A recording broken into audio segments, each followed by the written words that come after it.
cronista, romancista, musicólogo, historiador de arte, crítico e fotógrafo brasileiro. Um dos fundadores do modernismo no Brasil, ele praticamente criou a poesia brasileira moderna com Paulicéia Desvairada em 1922, quando ele funda a Escola Poética do Desvairismo. Mário de Andrade, então, funda a Escola Poética do Desvairismo para depois extinguir essa escola no fim do prefácio que a gente vai trabalhar hoje. Veja que legal quando a gente fala de Paulicéia Desvairada e faz essa pesquisa no Google, vem tantas capas, e a nossa, do Leitura de Ouvido, nosso episódio, está na segunda coluna, quase no meio, e aquela arte de capa dos posts é a realizada pelo Lucas na ocasião da publicação do episódio 57. Naquela ocasião, nós trabalhamos 4 poemas de Paulicéia Desvairada: Paisagem número 1, Paisagem número 2, Paisagem número 3 e Paisagem número 4. Se não me engano, o ano foi 2021.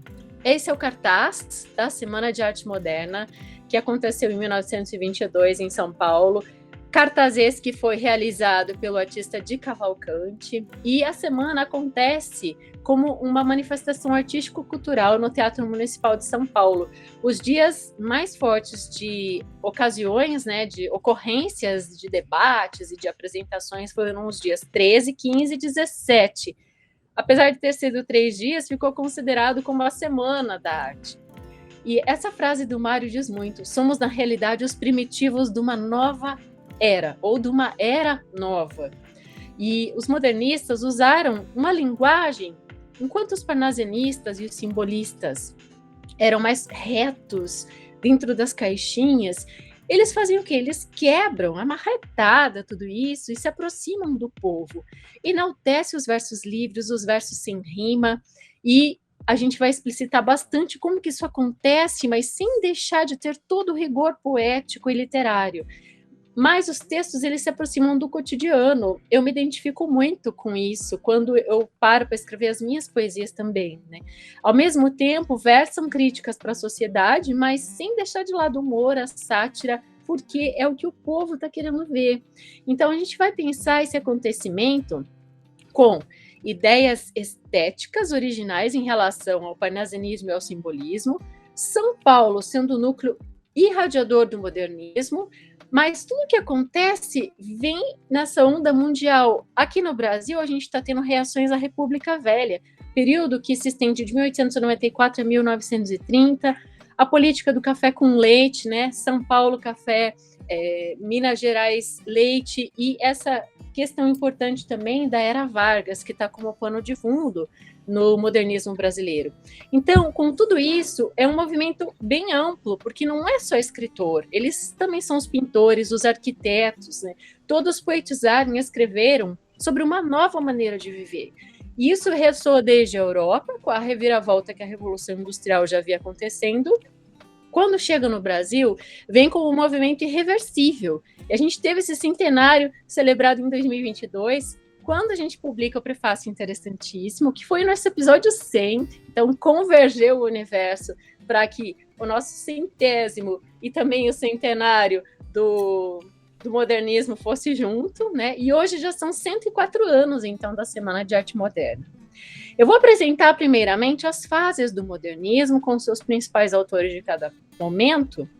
Essa primeira fase, que é a que nos interessa mais hoje, é quando a gente tem esse grupo dos 5, né? O Mário de Andrade, Oswald de Andrade, a Tarsila do Amaral, a Anita Malfatti e o Menotti Del Pecchio. É muito legal porque a gente tem duas mulheres, 3 homens, e essa fase heróica é chamada na primeira geração, porque é justamente quando está no quente, né, de ter ocorrido essa semana.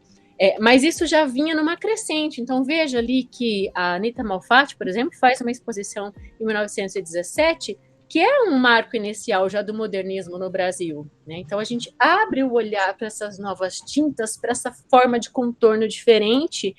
E a gente tem a Tarsila, né? Eu tô aqui. Ai, não é só isso, olha que bonitinho, gente. A Aurora que fez. A Aurora fez quando ela estava, se não me engano, no grupo 4, que seria o Jardim 4 aqui no Brasil, em alguns lugares se chama grupo 4. É uma releitura. Olha só que bonitinho. Esse aqui tem talento. Tem para quem puxar, né? Esse aqui a gente trouxe direto do Malba, de Buenos Aires, né, o Museu de Buenos Aires, e aqui o Manifesto Antropófago também veio de lá do museu, esses caderninhos, inclusive eu uso para anotar coisas do leitura de ouvido. Esse aqui já está cheio, né? Foi o primeiro que eu usei, é para me inspirar, e o outro é o que eu estou usando nesse momento.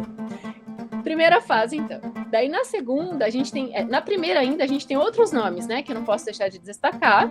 Eu coloquei ali a foto do Manuel Bandeira e do Villa-Lobos, duas figuras bem emblemáticas, não que os outros não sejam, né? Mas os nomes deles aparecem. O Villa-Lobos, inclusive, no dia 17, dia supremo, assim, de encerramento da Semana de Arte Moderna, e estava o teatro, assim, um pouco tenso na expectativa, aguardando a apresentação do Heitor Villa-Lobos, né?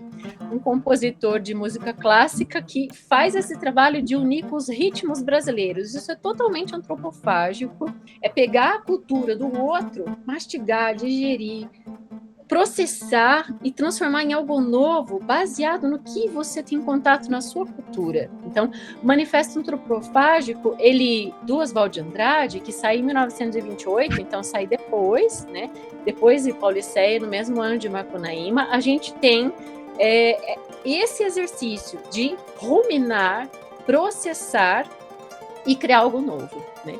E o Di Cavalcante, que fez o cartaz que eu mostrei anteriormente, Antônio de Alcântara Machado, que a gente não escuta muito falar, mas quem sabe possamos trazer no Leitura de Ouvido, junto com Guilherme de Almeida, que é poeta e jornalista. Só que, por exemplo, o Manuel Bandeira não é domínio público ainda, que é uma grande pena, né? Eu já queria trazer coisas dele, mas a gente daí tem essa limitação, né, de direitos autorais no podcast. Segunda geração modernista é a geração de 30. Aqui a gente já se deliciou com muitas leituras, eu tenho certeza. Carlos Drummond de Andrade foi um grande inspirador para mim na fase de refinamento de trincas, então já estou revelando isso para vocês aí como pano de fundo, né? Um dos maiores poetas da fase, Graciliano Ramos, com Vidas Secas e outros, a gente já trouxe episódios aqui no Leitura. Vinícius de Moraes, Cecília Meirelles, Jorge de Lima e Murilo Mendes, os dois são poetas, e aqui a gente termina com esses nomes, ó, Raquel de Queiroz, Jorge Amado e José Lins do Rego, todos com temática nordestina, todos sensacionais. Eu poderia falar muito sobre cada um deles, inclusive já falei sobre alguns deles no meu canal, né? Que lá tem os vídeos mais contemporâneos, e é sensacional a gente imaginar o quanto esse território brasileiro, essa ideologia nacional foi sendo escrita e mostrada, desvelada por esses grandes nomes. Na terceira geração, que a gente chama de geração de 45, é a terceira e última, é uma fase de amadurecimento, se volta mais para dentro, assim, para o lado mais hermético, mais introspecto, é uma fase de refinamento e também de novas experimentações. A gente tem aqui a Clarice Lispector como poeta, mas também como ensaísta, enfim, ela faz essa escrita mais psicológica. O Guimarães Rosa, com o Grande Sertão Veredas, aqui também daria um encontro de 3 horas e meia. João Cabral de Melo Neto, com Morte e Vida Severina. Lígia Fagundes Telles, que nos deixou tão recentemente, né? Tem tantas histórias com ela. E o Mário Quintana, Eles Passarão, Eu Passarinho, né? Tão bonito. E aqui a gente vai chegando em 1978. Os principais movimentos e revistas são a Claxon, que sai em 1922. O Mário de Andrade é um grande colaborador. O movimento antropofágico, que é liderado pelo Oswald de Andrade. Temos o Verde Amarelismo e a Escola de Anta, que sai em 1924, e é uma reação nacionalista à antropofagia. Aqui a gente tem dois nomes, o Plínio Salgado e o Cassiano Ricardo. Quando a gente fala de vanguardas europeias, eu li muito, e aqui Nossa, gente, a Tarsila é demais, né? Essa capa aqui, esse livro, para quem gosta de estudar literatura brasileira, eu super indico que vocês tenham.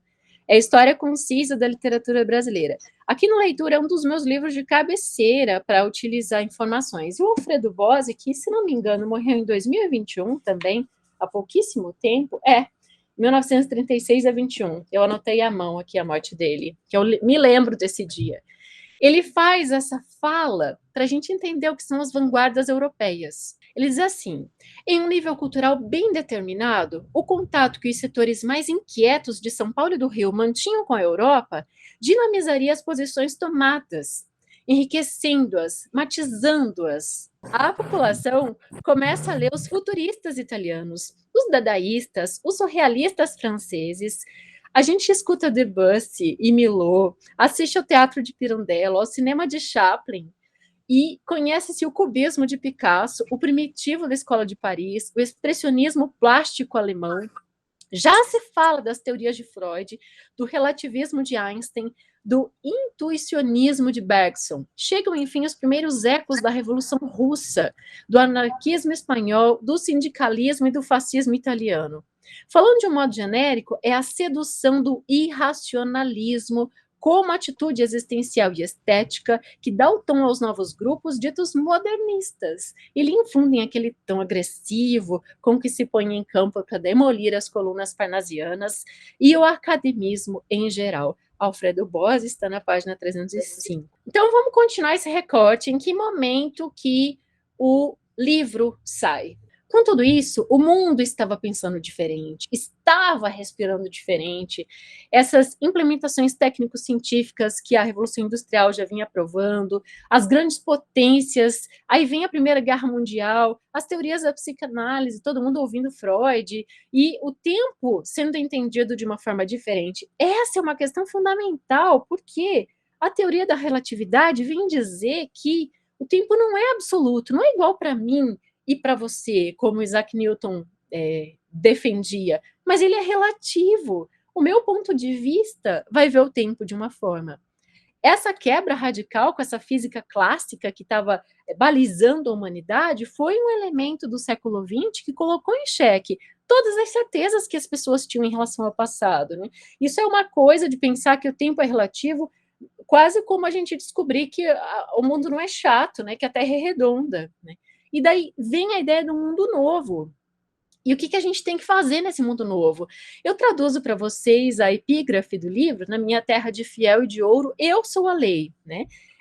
No prefácio interessantíssimo, essas são as primeiras palavras que a gente encontra. Os artistas, então, com tudo isso, entendem que a arte precisava se renovar. O prefácio traz muitos conceitos e é como se estivesse abrindo o nosso pensamento. A língua brasileira é rica e sonora, ele diz. A gente tem o ão. Os poemas são compostos com o que ele teorizou como 3 coisas. Gravem isso, que é super importante. O Mário, como ele era músico, musicista, ele entendia disso tudo, ele falou que a poesia estava atrasada em relação à música, porque as harmonias lá no século VIII já começaram a mudar. E o que ele faz no prefácio, na Pauliceia? Traz verso harmônico, verso melódico e polifonia poética.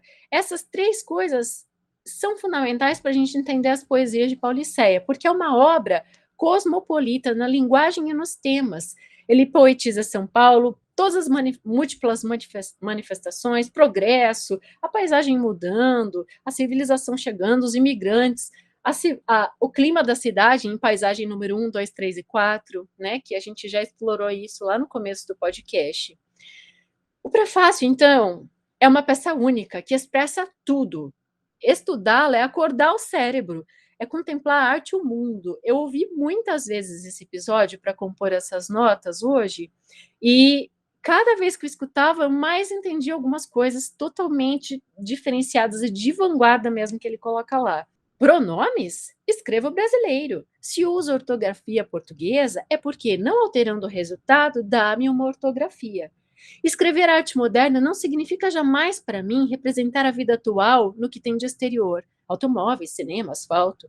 Se estas palavras frequentam-me no livro, não é porque pense com elas escrever moderno, mas porque, sendo o meu livro moderno, elas têm nele sua razão de ser.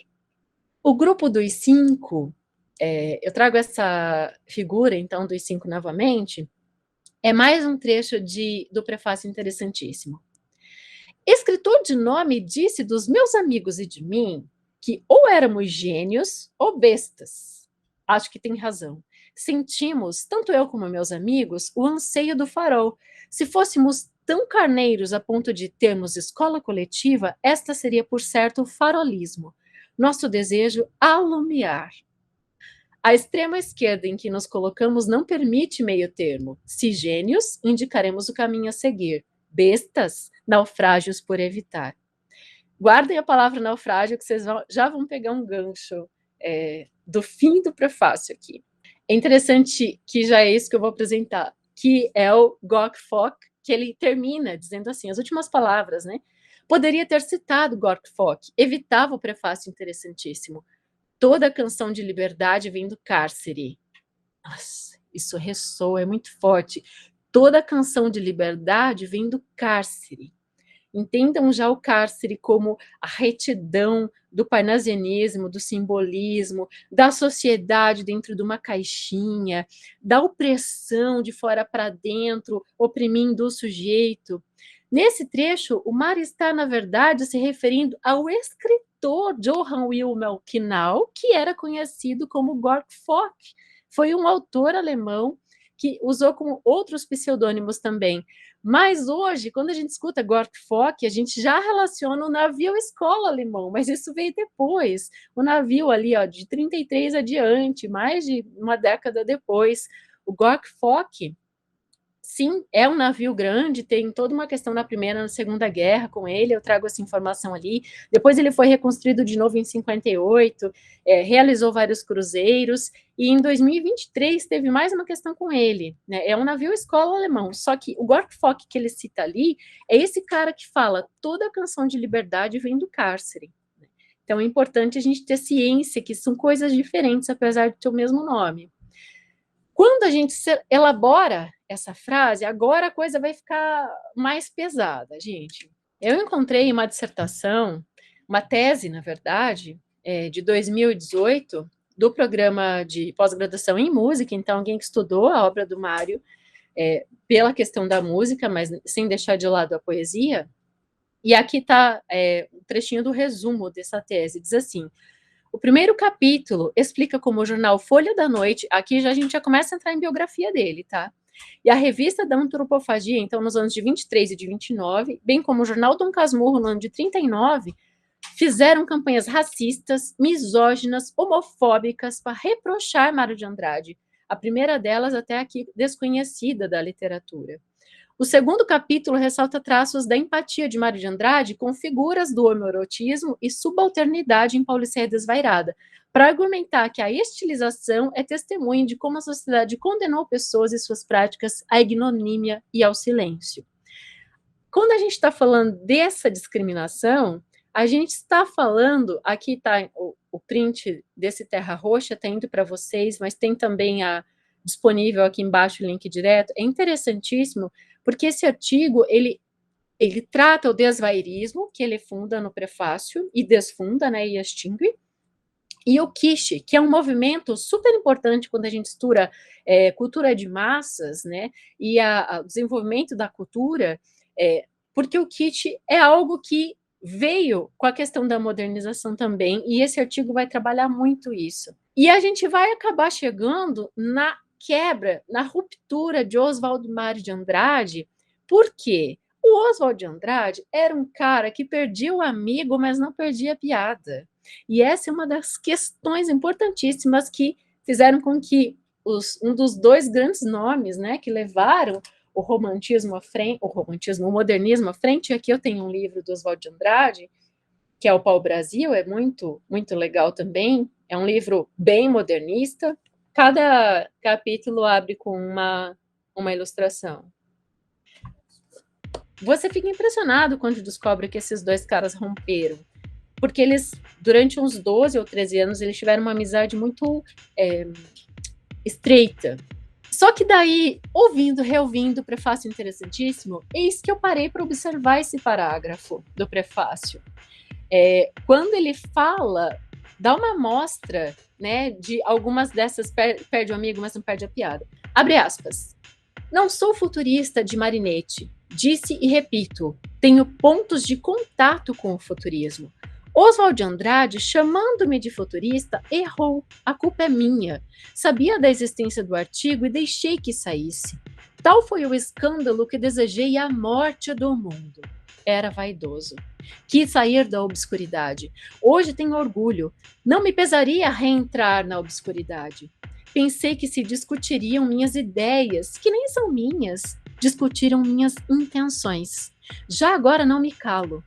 Tanto ridicularizariam meu silêncio como esta grita. Andarei a vida de braços no ar, como indiferente de Wotu. Entrando com os dois pés na biografia do Mário de Andrade, a mãe dele se chamava Maria, né? Eu achei legal, Mário, Maria, né? E o pai dele se chamava Carlos Augusto de Andrade. Então foi em 9 de outubro de 1893 que ele nasce na Rua da Aurora, em São Paulo.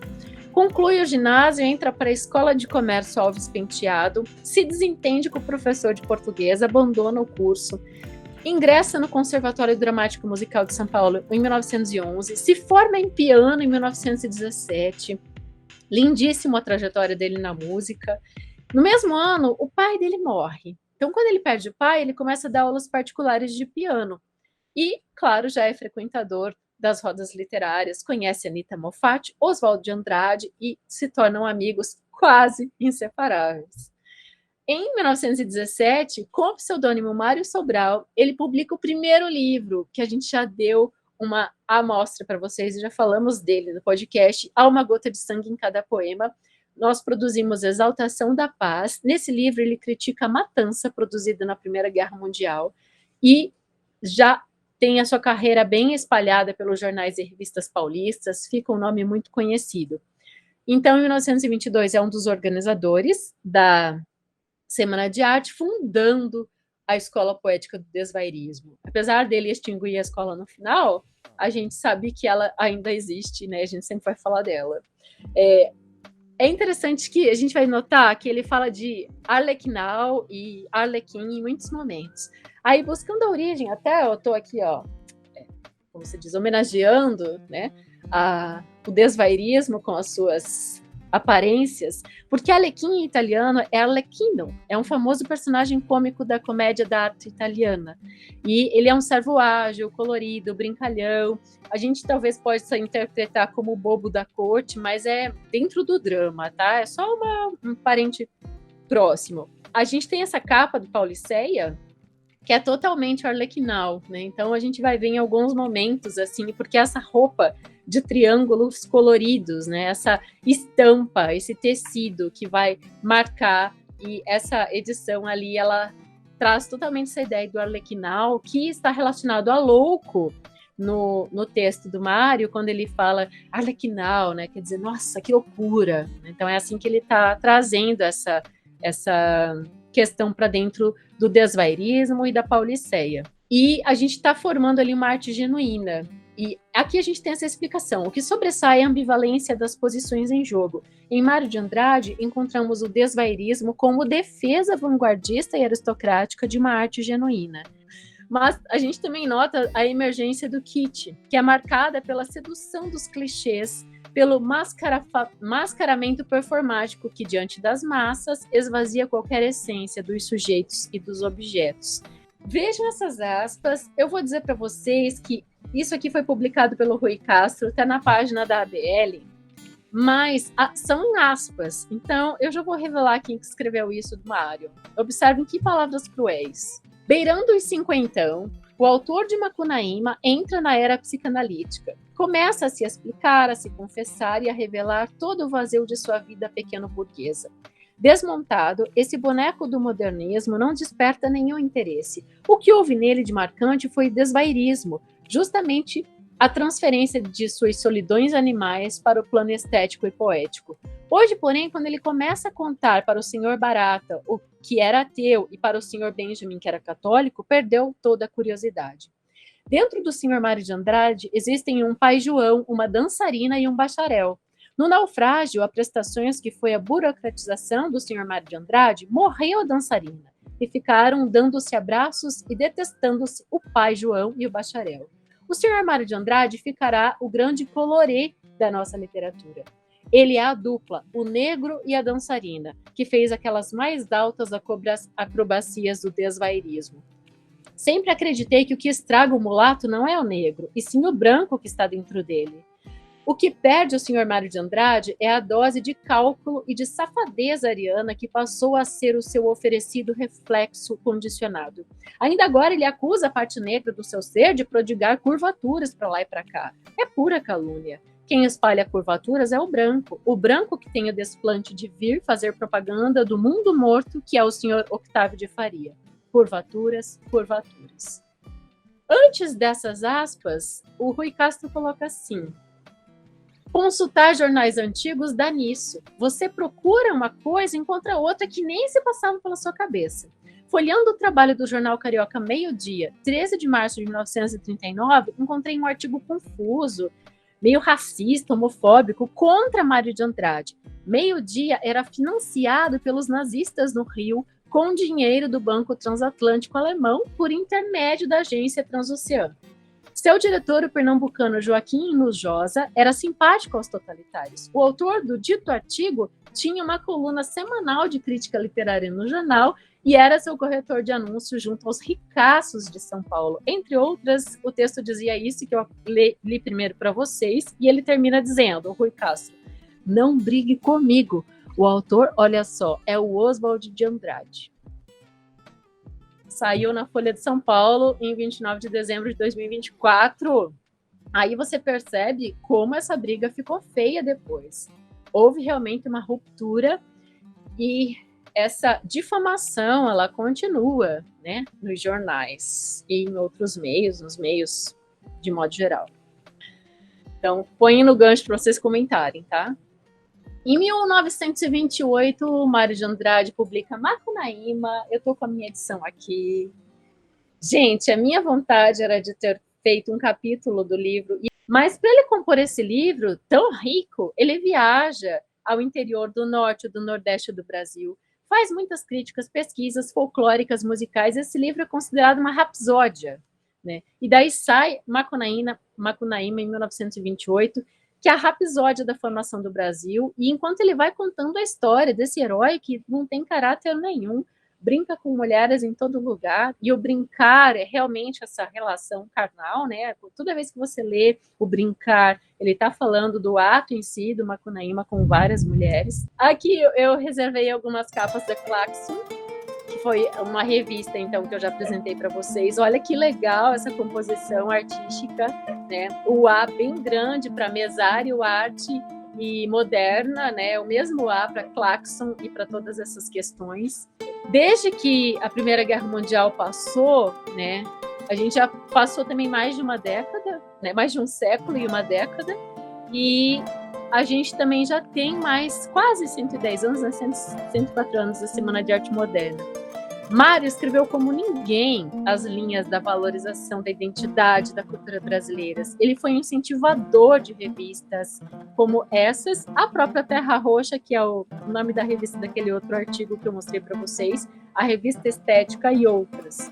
Ele fundou o Departamento Municipal de Cultura de São Paulo, e isso é uma coisa que sempre existiu desde a fundação em 1935. Patrono da Academia Brasileira de Música, morre em 1945, a Segunda Guerra Mundial, né? Quem sabe quais versos ele escreveria sobre a Segunda Guerra, né?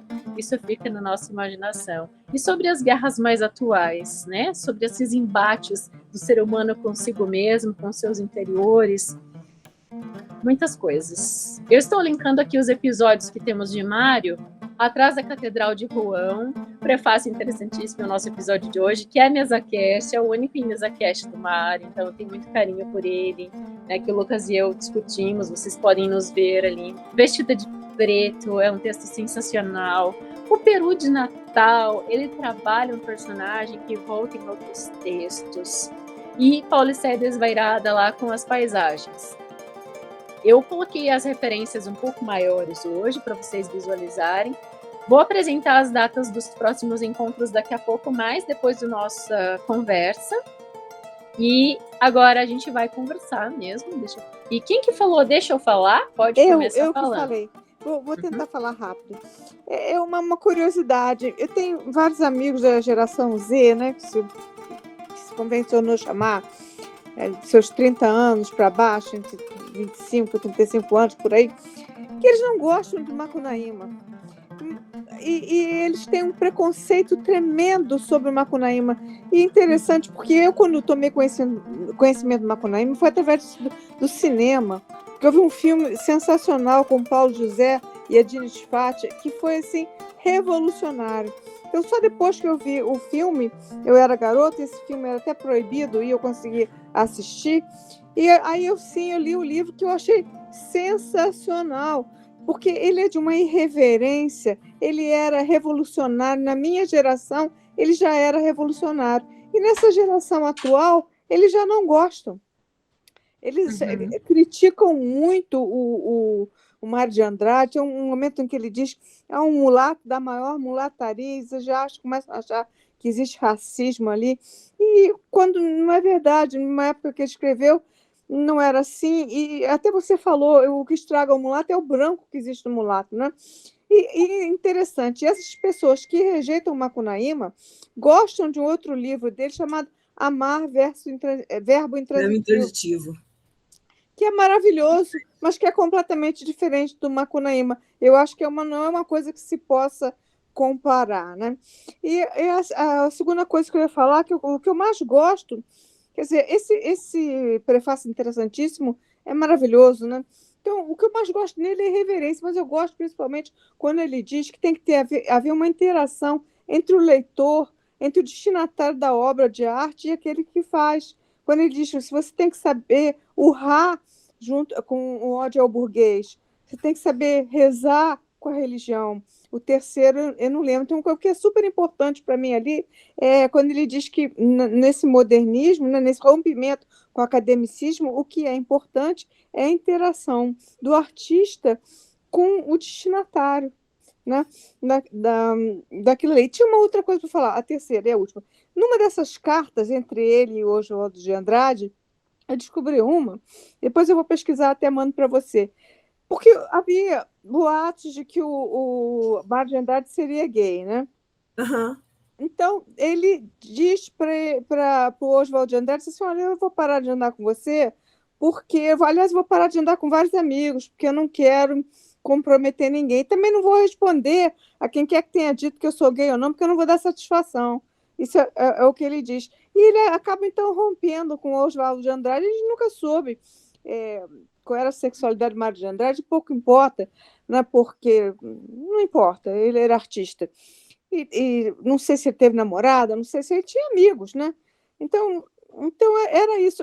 Isso é o que eu estranho, que essa geração mais nova, que deveria gostar, porque eu acho o Mário de Andrade um clássico, parece que ele escreveu isso ontem. Ele ainda é irreverente, ele ainda escandaliza. E, no entanto, a geração que seria mais moderna rejeita, tem um preconceito. Era isso que eu queria falar. Mais uma Perfeito, coisa. Elaine. Sabe o que Oswaldo chamava o Oswaldo de Andrade chamava ele de Miss Macunaíma. Pois Quando é. ele fazia isso, eles estavam em vias de rompimento. Daí vem essa carta aí também, né? E a outra Provavelmente coisa precede. que eu esqueci, por que o modernismo se convencionou que acabou em 1978? O modernismo não acabou. Assim, nossa, eu quando terminei de ouvir o episódio, eu fiquei impressionada, assim, sabe? Porque eu falei, eu lembrei de uma aula que eu dei no ano passado sobre o manifesto, e aí eu pensei assim, gente, como é que esse manifesto não está no material? Então, nossa, fiquei super feliz de conhecer esse texto, porque eu não conhecia, que ele é tão rico, ele tem tantas referências e ele é tão assim, ele leva nós a umas reflexões muito atuais. Então, assim, eu fiquei apaixonada pelo material porque eu achei ele muito atual. Destaquei, dentre inúmeras frases que você trouxe, Dayana, eu destaquei uma assim que mexeu comigo, que é: nossos sentidos são frágeis, a percepção das coisas exteriores é fraca, prejudicada por mil véus. O excesso hoje que eu vejo de informações, por exemplo, às vezes inúteis, faz com que ele traz muito essa questão de que a gente precisa olhar mais pro natural, pro simples, pro o real, para o que é realmente, para o sentido das coisas, né? E aí esses véus que vêm mascarar as coisas acaba nos tirando disso. E aí nesse momento que aí depois eu fui ler com mais calma o texto, e aí eu estava pensando justamente nisso. Como era naquele tempo ter esse tempo para olhar as coisas como elas são, na sua essência, sem nada distraindo. E eu vejo que ele traz muito isso dentro do texto. Também a questão da crítica aos rótulos da literatura, né? A busca por essa liberdade, não se prender à questão da métrica, da coisa rígida, mas ter liberdade de se expressar e liberdade de criar o que ele queria, né? Então, realmente foi um desabafo ali dele, né? E a forma como ele foi construindo, e até o Lucas comentou como a tua narração ela foi muito boa, porque na estrutura não é tão simples, porque ela é dividida de uma forma diferente, né? O texto original ele é dividido de uma forma diferente. Mas, assim, é uma construção de ideias que elas se somam. Tem algumas coisas que, como se ele tivesse... Para mim, fica claro que, assim, ele pensou e escreveu. Ao contrário de que muitas vezes, talvez, ele fizesse aquela pré-análise do que ele estava pensando antes de colocar no papel, ali ele pensou e escreveu. É o chamado fluxo da consciência. Eu senti isso, porque, assim, talvez, no momento que ele escrevesse uma poesia, talvez ele medisse as palavras ou ficasse tentando encontrar, né, a palavra certa, né? E ali não, ali ele foi desenrolando. Ixi, eu vou ter que contestar isso, hein? Mas tudo bem, pode falar. Então, não, mas é isso que eu queria comentar, assim, que eu, de verdade, fiquei, assim, muito feliz de conhecer agora esse texto, porque eu não conhecia, e, assim, é um material que, com certeza, vai se tornar referência para mim. Que legal. No modernismo e em relação aos manifestos, né? Perfeito.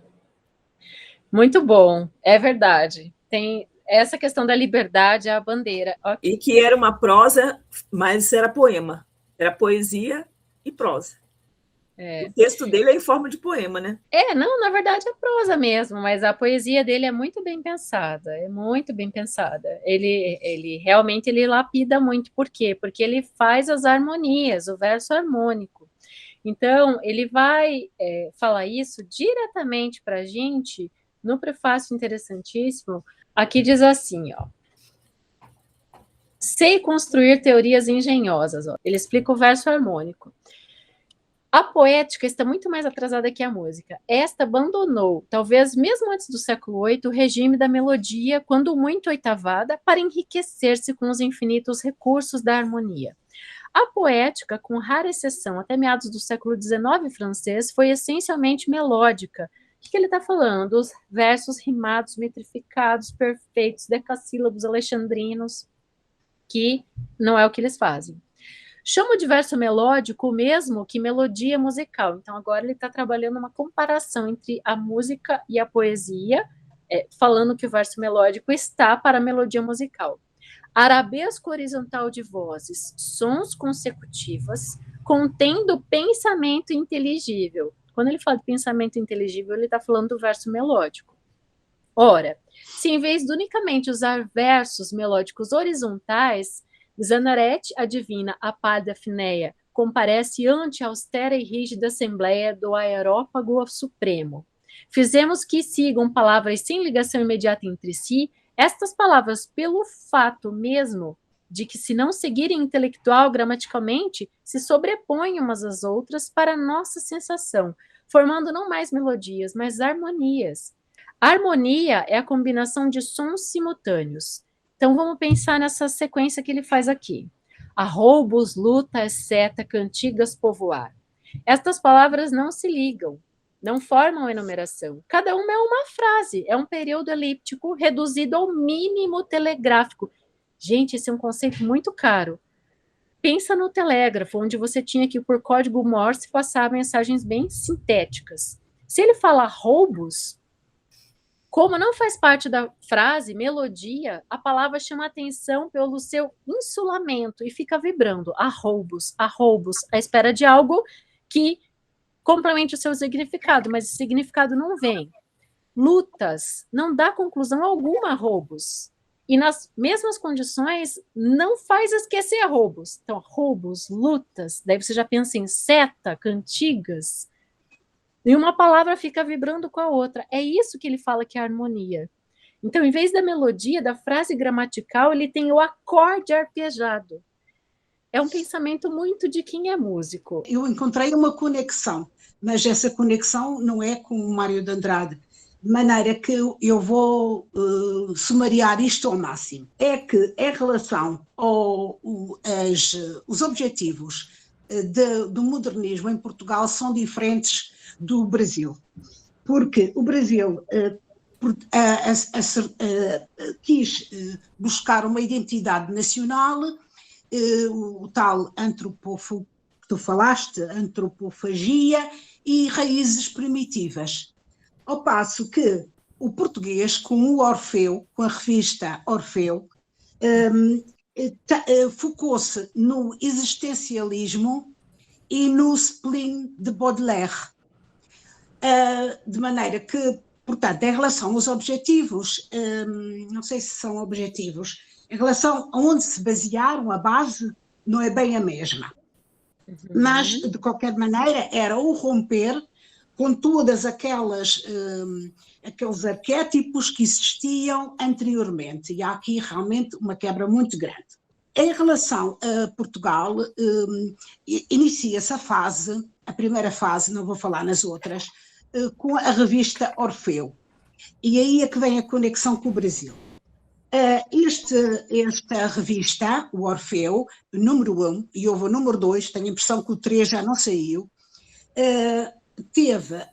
foi lançada em 1915 e esta fase vai até 1927. Por Fernando Pessoa, Mário de Sá Carneiro, que tenho a impressão vivia em Paris, não tenho bem a certeza, e Almada Negreiros, que era pintor. Portanto, há aqueles quadros do Fernando Pessoa numa secretária que são muito icónicos e foram pintados por este artista que, além de escritor, era pintor, Almada Negreiros. E muito marcado pela irreverência e pelo futurismo. Portanto, eles vinham de uma maneira que chocavam um pouco o que estava estabelecido nos meios académicos. E compararam-nos, nas vésperas da saída da revista número 1, compararam-los com loucos, que a diferença entre eles e os loucos no manicômio não era nenhuma. O que resultou que as pessoas ficaram ainda mais interessadas e a revista foi mais vendida por causa disso. E eu achei piada porque, em relação ao Mário de Andrade, ele diz o profeta Maomé apresenta-se como profeta e eu apresento-me como louco. Portanto, aqui a loucura como rebentar com tudo o que estava pré-estabelecido na altura. Perfeito. Entretanto, eu procurei uma foto do arquivo digital da primeira revista do Orfeu, Orfeu número 1. E depois comecei a ver que a revista tinha Orfeu número 1, Portugal e Brasil. E comecei a pensar, Portugal e Brasil, mas porquê? E depois em baixo vi assim, diretor em Portugal, este é um pseudónimo do escritor Luís de Montalvor, que se chamava Luís Felipe da Gama, etc. E diretor no Brasil, com um endereço em Rio de Janeiro, que se chamava Ronaldo de Carvalho. Ora, Ronaldo de Carvalho é um poeta brasileiro que, efetivamente, acabou por se destacar na Semana da Arte de 22. Por isso, eu achei aqui uma conexão.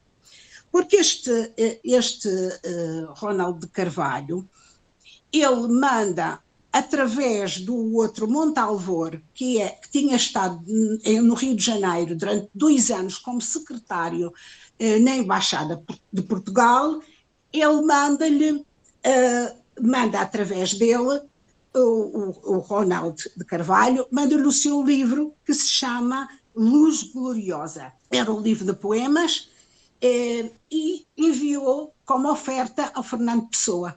Fernando Pessoa recebeu o livro, demorou um bocado a responder. Olha, então eu vou falar um pouquinho. Eu li tanto sobre o prefácio interessantíssimo, porque é algo que me incomodava no sentido que eu tinha que brigar por esse texto desde a juventude. E que saber quem era esse homem, o Mário. E ele me pareceu no texto, pelo menos no prefácio, né? Muito esquentadinho. Ele era esquentado, desaforado, e não levava desaforo para casa de jeito nenhum, né? Mas é um erudito. Nossa, a erudição dele é impressionante. Então, toda a vida que eu tento ler um parágrafo de prefácio interessantíssimo, eu tenho que recorrer à ajuda dos universitários, como eu disse, para poder internalizar. E vocês sabem que ele era o primo pobre, né? Mário, ele era pobre. Rico era Tarsila, filha de fazendeiros, pessoal do café, né? A gente estava até naquela política do café com leite, né? Uma hora presidente de Minas, outra de São Paulo. Por falar em São Paulo, eu amo São Paulo, mas a gente tem que ambientar, não é? São Paulo era considerada uma província. Onde é que estava a nata da sociedade, assim, por assim dizer? Em São Paulo tinha gente com muito dinheiro, tanto é que financiaram a Semana de Arte Moderna, e a Semana de Arte Moderna não só com prosa e poesia, né? Mas com tudo, com obra de Malfatti, de Tarsila, e etc. Não sei se a Tarsila estava, mas ela não estava presente lá na Semana de Arte Moderna, ela estava na França na época. E o interessante é que Belas Artes, né? A Escola de Belas Artes era no Rio, né? Era a capital, era a música, tinha inúmeros escritores, e São Paulo não tinha. Então, a sociedade do dinheiro disse, eu preciso fazer isso aqui, eu preciso trazer essa realidade para São Paulo. E foi. Mas que arte que eles trouxeram? É aí que eu vejo um Mário de Andrade extremamente desconfiado, muito desconfiado do que estava vindo por aí. Ele deixa transparecer isso no prefácio interessantíssimo. Primeiro, gente, eu fui vasculhar, descobri que teve pessoas que fizeram as contas de quanto que era um ingresso para entrar lá no teatro municipal lá de São Paulo para a Semana de Arte Moderna. Se fosse camarote, hoje seria R$3.000. Se fosse uma cadeira normal, 347. Bom, então é arte para quem? É escrita para quem? Né? Já começa por aí. E eu pensei assim, meu Deus, por que ele fala comigo hoje, o Mário? Porque eu gostaria de perguntar para ele, olha, hoje a inteligência artificial, Mário, não é o manifesto de Marinetti? Sei lá. Então, ele era contra. Por que ele era contra a Marinetti, gente? Isso aí já começa desde o início do texto dele. Porque esse Marinetti simplesmente ele era um louco. Ele era o embrião do fascismo. Ele queria queimar museus, queimar bibliotecas. Ele era misógino. Ele dizia ele diz, olha, não tem que acabar com essa história de mulher. Mulher não tem que ter opinião de nada, não. Então, a gente está depois da Primeira Guerra. Depois da Primeira Guerra, a gente tem Revolução Industrial. A gente tem Picasso para cantar as belezas de África também, porque tem os quadros dele com África. Você tem no Brasil a Tarsila, que estudou fora quase que o tempo todo da vida dela. Aí junta esses 5, né, com o primo pobre e o Mário. Aí eu fiquei pensando, quem são os 5 de hoje? Quem é? Nas artes, na literatura, na pintura, na escultura. Aí eu vou dar só um exemplo para vocês. Eu acho que a Elaine esteve lá em Inhotim também. Lá tem uma galeria que é de uma artista fantástica chamada Adriana Varejão. É uma estação dela lá. E você fala assim, olha, como é que eu entendo isso aqui? Eu preciso de ter educação para... E a metalinguagem de Mário de Andrade, no texto dele, prefácio, é para explicar o que era essa arte, o que era esse desvairismo. Assim a Varejão faz lá, em Inhotim. Ela tem assim, são azulejos que remontam o quê? O que azulejo remonta? Ali, na Portugal. E dos azulejos saem as entranhas, né, dilaceradas, sangrando, porque ela fala o quê? Que a colonização foi violenta. Mas, gente, para eu entender isso, eu precisei ter uma filha que fez arquitetura, que vai me ensinar e tal, porque a minha bagagem classe média, que fala que é classe média, que eu duvido também um pouco disso, ela não me permite. Uma obra de uma artista famosa, vou tentar ver se eu anotei aqui o nome dela, que está em São Paulo, em Pinacoteca, tá? Ou tem um outro museu também, no Museu de Arte do Rio, no Mar, se não me engano. Poxa, uma obra dessa assim, é da monta de 16 milhões. Então, quer dizer, é algo que não dá para falar em rico, gente. Isso aí é algo que está acima desse conceito. E eu voltava sempre para o Mário. Poxa, Mário, você está dizendo assim, olha, eu não posso largar o que eu aprendi, de repente, né, que é o que Marinetti propunha, põe abaixo. Não, eu tenho que conseguir um ponto de equilíbrio nisso tudo aí. E cadê, na Semana de Arte Moderna, representação do negro e do índio, que são, não são nossos, né? A arte brasileira? Cadê? Então, ele estava falando disso ali no texto dele. E a cultura dele é tanta, olha, não sei se vocês prestaram atenção numa passagem que ele fala assim, e eu me enriqueço como a Argentina. Por quê? Porque em 1913, a Argentina era simplesmente a 13ª economia do mundo. Quer dizer, nós brasileiros, coitados, né, de nós, né? A Argentina, só o Teatro Colón, não sei se pronuncia assim, Teatro Colón que eu conhecia, é uma coisa assim majestosa, né? A Argentina era a Europa do Brasil. O que fizeram no Rio, à custa, né, por exemplo, lá na Aterro do Flamengo, à custa de, como a Lina falou no podcast, à custa de expulsar os que ali residiam para a periferia da periferia da periferia.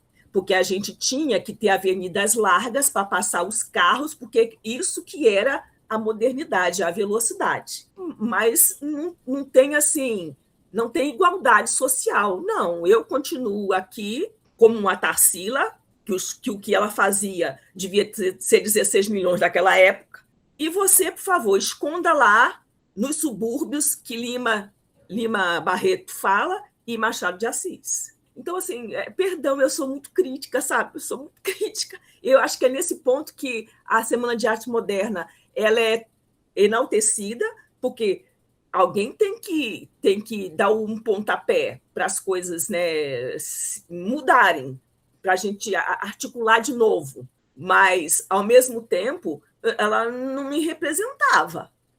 Não. Talvez na escrita de Mário de Andrade, nela sim. Aí eu me insiro. Aí eu fui também ver, gente, quem são os influentes atuais, né? E o Mário de Andrade, ele tinha tanto assim empoderamento que ele podia falar de quem quer que seja. Ele meteu o pau no Olavo Bilac, né? Não só o Marinetti, que fundou, né, o movimento na Europa com o Manifesto Futurista. Não é assim que chama, Manifesto Futurista? Pois é. Mas ele pega e vai falar, por exemplo, quando ele cita uma ópera, que é Rigoletto. Aí eu digo, meu Deus do céu, o que isso tem a ver aqui nessa história e tal? Aí ele diz que o Vitor Hugo gostava dessa obra aí, que foi feita por quem? Por um tal de Verdi. Aí eu falei assim, meu Deus, aí eu joguei no Google e fui ouvir quem? Quem é que canta hoje, que a gente conhece, que canta isso aqui de Verdi? O Pavarotti. Aí todos vocês já ouviram essa ópera Rigoletto de Pavarotti. Mas só que se ele tivesse falado Pavarotti, né, não existia naquela época, né? Mas se em algum momento eu tivesse encontrado logo de pronto, é por isso que às vezes é difícil, Diana, ler prefácio interessantíssimo. E eu vou passar uma vida inteira, porque cada frase que eu leio, o homem cita um autor lá que eu nunca nem ouvi falar na vida. Aí eu tenho que pesquisar sobre aquele autor para me aprofundar e descobrir, né, dar significado. Mas a ambiência era essa. Você tinha uma São Paulo provinciana e que a todo custo queriam tirá-la desse lugar, que era o que conseguiram, né? Que conseguiram. Mas na época não era, não. Na época não era o berço do conhecimento. E aí foi a luta, porque São Paulo estava rica com o café, né? Café e outras cositas mais. Vejam a riqueza com que nós estamos levantando muitas coisas aqui. Tudo isso é modernidade, né? Quando o Mário coloca vários conceitos e nomes que a gente, como você falou, Arlete, nossa, não sei quem é esse cara, nunca ouvi falar. Do que ele está falando? E eu vou lá pesquisar. A gente tem a impressão que em cada entrada do prefácio interessantíssimo, você tem que dar uma pausa e fazer uma pesquisa extra para você compreender o contexto do que ele está falando, mas colocações fundamentais, sensacional as colaborações de vocês, e eu quero observar o quanto a gente percebe que cada membro do clube estuda muito dentro do seu universo, das suas possibilidades e da sua bagagem cultural para fazer a costura com o episódio, e isso nos deixa assim, ó, é o clube vivo, funcionando, lindo. Ele é um organismo em mutação constante, e eu vejo a sinergia entre vocês, as trocas particulares também, além do grupo que temos agora, e eu estou felicíssima com esse momento de leitura de ouvido, com a presença de vocês, eu queria falar isso, sabe? Gratidão imensa, eu estou muito feliz mesmo com os alcances que o Leitura de Ouvido está promovendo entre nós, para cada um de nós, na sua meta pessoal, e para o mundo como um todo, que eu vejo autores que estavam desaparecidos começarem a ficar mais falados, como a Júlia Lopes de Almeida, a Maria Firmina dos Reis, autores que às vezes nunca... A Francisca Júlia, ó, vocês viram que o Mário cita a Francisca Júlia? Ele fala da Francisca Júlia, né? Então é interessantíssimo, assim, a gente vê que está dando braçadas largas, eu estou muito feliz mesmo. Vamos lá, Cláudia, Flávia, Elô, Amanda. Eu tô aqui. Dilene. Eu tô aqui. Mas... Fala aí, Flávia. Eu estou aqui nas minhas anotações aqui. Eu que estou desvairada aqui com tanta informação, com tanta riqueza, né? Eu amo muito ouvir a Arlete, e a Arlete também tem mandado materiais para mim assim que eu fico, meu Deus, será que eu tenho tempo de vida para aprender tanta coisa ainda aqui, né? É só agradecer mesmo a Lina, a Elaine ali, que eu fico aqui também, né? Meu Deus, quanta riqueza, né? E realmente, eu quando peguei isso daqui, né, eu já falei um pouco da minha história, eu tô tendo há pouco tempo o contato mesmo com a literatura. Então eu falei, meu Deus, eu acho que eu sou muito burra, porque eu não sei, não tô entendendo nada. Não. De repente, peguei, fui ler, falei, eu vou. Aí a Arlete me mandou uma cumaína, fiquei, meu Deus, preciso conhecer esse livro, preciso conhecer essa pessoa. Então eu tô assim, correndo contra o tempo, né? E assim, realmente, não dá. Eu comecei a pegar, tipo, cada coisinha que ele, cada trechinho aqui, quem que é essa pessoa? E vai lá. Tá, então amanhã vocês vão receber um blocão de coisas sobre modernismo, Mário, as obras dele. Aqui nós temos pensadoras, né? Graças a Deus. Intelectuais. Como todas, eu também estudei bastante, eu revi, né, muitas coisas desse tempo. Me chamou a atenção um comentário da Elaine, eu acho que depois eu vou pôr no grupo do WhatsApp, porque não vai dar tempo. A obra macunaína é muito complexa, ela pode ser fantástica, mas ela é altamente complexa. E ele usa uma oralidade, e o Mário de Andrade foi um grande estudioso do folclore, das lendas, dos mitos, da vida dos indígenas, e bebeu de uma fonte riquíssima, que é um etnólogo alemão, Grünberg, tem um nome antes, Theodor Koch Grünberg. E esse etnólogo, ele morreu no Brasil né? Ele fez 3 expedições para o Brasil, desde 1903, e morreu, acho que em Boa Vista, e estudou e lançou um livro muito importante, de Roraima ao Orinoco. Ali, o Mário de Andrade pega o termo Macunaína, o nome e o personagem, e dá uma vida nova, né, para esse ator, esse personagem. Então, isso é muito rico, e talvez os jovens, né, que não têm aderência a essa obra, se eles forem introduzidos nessa trajetória toda que faz com que o Mário de Andrade escreva e copie de maneira criativa e dá uma outra releitura, uma outra escrita para algo tão rico como é o folclore do Brasil indígena, eles possam vir a gostar, né? Porque nós na escola muitas vezes só somos direcionadas para ler uma obra e não recebemos toda a riqueza que está no entorno dela. E um outro ponto que me chama muita atenção, e foi uma obra que eu amei e que é modernista e que ninguém fala, e eu não sou entendida, eu sou curiosa, gosto de estudar, Éramos Seis. É uma obra modernista, de uma prosa urbana, do cotidiano, e é uma das obras mais sensacionais que eu já vi na vida, né? E eu também não entendo, talvez vocês, Arlete, Elaine, que são estudiosas, possam, na sequência, explicar o porquê que ela não utilizava o nome dela, né? É uma escritora do modernismo, nascida no Paraná, que eu fui descobrir isso recentemente, de uma fazenda, né, na fronteira com São Paulo, e eu até trouxe a obra aqui para mostrar para vocês, de 1946, onde ela assinava com o nome do marido dela. Então, em pleno modernismo, uma mulher, uma escritora brilhante, que foi capaz de escrever uma obra num cotidiano humilde de São Paulo, né? Não aparece.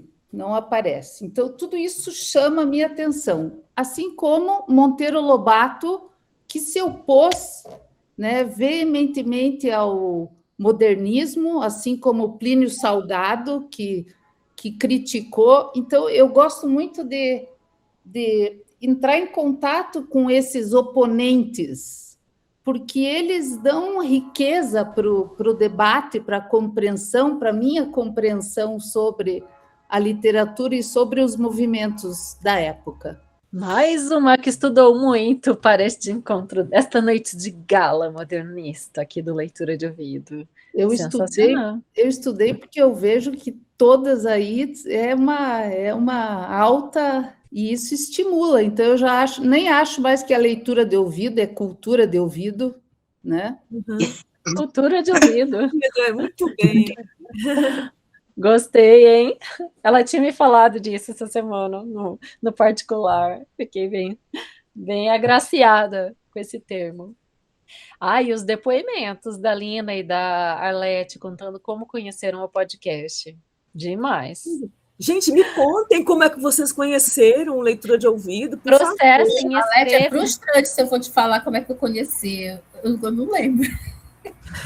Já falei para Daí, eu falei assim, Daí, eu não lembro como eu te conheci. Mas quando lembrar, coloca lá no grupo, que aqui não dá tempo. Né? Coloca lá, processa e tenta fazer uma historinha lá. Pode ficcionar. Pode ficcionar, Elo. Vou ficcionar, então. Um dia chuvoso, abri o podcast do Spotify. Mas, enfim. Meninas, eu queria até falar um pouco a respeito do modernismo, mas eu não tenho repertório nenhum, porque, assim, vou usar um pouco o que a Cláudia falou, né? Na época que eu estudei modernismo, eu acho que fiquei traumatizada. Porque, imagina aí, uma adolescente, que a gente estuda modernismo no colégio, lá pela adolescência, né? Primeiro, na minha época era primeiro, segundo ano, então foi mais ou menos por esse tempo aí, eu tinha 15 anos, mais ou menos.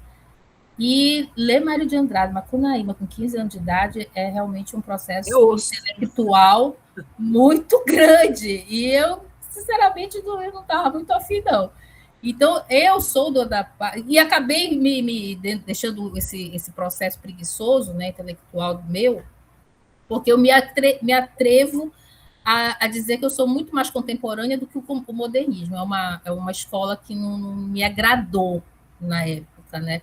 Não sei se é da parte de amanhã, quando eu pegar os textos da Dayana, eu melhore, né? E, claro, com toda a partilha que vocês fizeram aqui, que já abre muito, né, o pensamento. Eu realmente não consigo ler Mário de Andrade. Sinceramente, eu leio, parece que é um alienígena falando comigo. Então, assim, mas eu acho que é trava mesmo intelectual, porque na época que eu estudei ele, eu não gostei, não me absorvi. Eu até comentei com a Dayana, disse, essa daí eu nunca li Macunaíma. Olha que Macunaíma, roda e meia, vem parar na minha bancada aqui, mas eu não consigo. Eu disse, não, tô com preguiça. Vou ler outra coisa. Mas o Macunaíma, né? Até, o que me agrada do modernismo não é a literatura. O que me agrada do modernismo são as artes plásticas. Eu acho muito, mas para mim me agrada, eu fico, olha, Anita Malfaldi, né? Eu gosto dos traços, das cores, nisso eu sou entusiasta. Mas na literatura, só um milagre chamado Dayana, porque, sinceramente, não vou dar conta. Milagre chamado Dayana. Oh, Deus. Olha a responsabilidade que eu te coloquei, né? Deixa no gancho para o futuro ali. Amanda, Gilene, falta vocês. Querem falar? Querem falar ou não querem? Tem, gente. Primeiro dizer que eu estou muito feliz de estar participando aqui desse grupo, estou aprendendo demais. A minha área sempre foi financeira, né? Eu sou contadora e sempre fui muito ligada a essa vertente dos números. Mas, assim, a minha história é um pouco com relação até ao meu pai, que ele era gráfico, e ele me passava os livros para fazer as revisões. E com isso eu fui gostando, né, naquela época. E eu tinha realmente vontade de ir um pouco mais para essa área. Só que o destino foi me levando para outra área, né? E agora, nesse momento, eu estou conseguindo tentar aprofundar um pouco mais na literatura. Então, quem me apresentou o podcast foi a Mônica Tocarnia, minha amiga. E assim, eu estou gostando demais. Estou gostando muito, estou aprendendo muito com vocês. E também fiz as minhas anotações, mas, assim, o tanto que vocês apresentaram para mim, né? Eu acho que fica, assim, um pouco, até muito pouco, realmente, o que eu anotei, né? Imagina, pode falar. Não, mas eu estou feliz com o que eu consegui absorver e aprender aqui com vocês hoje, tá? Então, eu espero, né, que eu possa dar continuidade, mas vou ver aí o que eu consigo fazer, porque eu não quero perder agora esse momento, que está sendo bem importante para mim. Tá bom? Obrigada. Ai, obrigada, Gilene. Obrigada. A família penhoradamente agradece. Maravilhoso, adorei. Nossa, que bom, ficou feliz mesmo. Porque a gente vê realmente que o leitura faz a diferença. A Mônica me falou hoje de manhã que, infelizmente, surgiu uma outra reunião, ela estava bem triste, mandou emoji chorando, que não ia poder estar na sala com a gente. Mas, enfim, sinto muito a falta de cada um que falta. Amanda, querida, você vai falar algo para a gente? Estou absorvendo tudo, estou gostando muito. Eu amo literatura, amo estar nesse grupo, mas hoje não tenho nenhuma colocação. Mas, enfim. Ótimo, tranquilo. Tenta tudo. Oi. Será que eu posso ler uma frasezinha do Paulo Leminski sobre a Helena Collodi, quando ela lançou o primeiro livro dela, Paraná, uma poeta, né, paranaense, moderna, né? Foi em 1941. O Paulo Leminski escreveu: quando em 1941 Helena publica em Curitiba às suas próprias custas a coletânea Paisagem Interior, seu primeiro buquê de poemas, Bilac ainda é um deus. O modernismo de 22 ainda é apenas um escândalo. E a poesia só é reconhecível nos trajes de gala do soneto. Mas quando Helena começa a produzir e publicar, esse momento já tinha passado, deixando atrás de si apenas um perfume e uma vibração. Paulo Leminski.